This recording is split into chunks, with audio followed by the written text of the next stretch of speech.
dyan! Kumusta kayo? Ilang weeks nga kaming walang mini vlog. And finally, yay! Eto na nga at Sabado. Pareho kaming puyat ni Mr. Malabanan dahil natapos ako mag-work mag-aalas 5 na. Dahil gusto na nga namin matulog agad, bumili na lang kami ng ulam na ipiprito. Kaya nagpunta kami sa Robinson, Severa. Eto ang Highlands Burger at Shrimp Ball ang nabili namin. And honest review, hindi masarap itong Highlands Burger na red. Mas masarap yung white, yung packaging. Actually, yun talaga yung binibili namin. Wala lang talaga silang stock today. Fast forward nga at nakatulog na kami. At eto, may kanya-kanyang lakad ang mag-asawang Malabanan. Nauna nang umalis si Mr. Malabanan kaya eto ako, nag-commute papuntang SM para kitain sila ate. May mga binili nga muna sila habang naghihintay kami ng oras. Dahil 7 PM pa naman ang schedule namin sa Central Town Badminton Court. On the way na nga kami at grabe yung traffic dito sa may Friendship. Sobrang haba pa sa pasensya ko. Halos mag-iisang oras nga kaming nasa biyahe. At eto, finally, andito na din kami. Kunwari, seseryosohin na natin tong pagbabadminton. Na-excite nga ako ng bongga dahil bata pa yata ako nung last na badminton ko. Sobrang tuwa ko nga kahit saan hahabulin ko yung shuttlecock. Kahit mag-dive pa ako.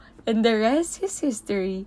2 oras nga kami dito sa court kaya sinulit na talaga namin. Yung tripod ko nga talagang lumalaban kahit saan. Si Grant mukhang mas pagod pa kesa sa amin. Syempre, alam niyo na, after mapagod, kakain. Andito nga kami sa commercial sa Maynepo. May pa-entrance sila dahil daw may event. Lumabas din kami agad dahil maraming tao at wala din kami mapapwestuhan. Dito na nga kami sa B&B kumain and eto nga ang mga order namin na barbecue. Anyways, ayun lang. Bye! See you on the next mini vlog!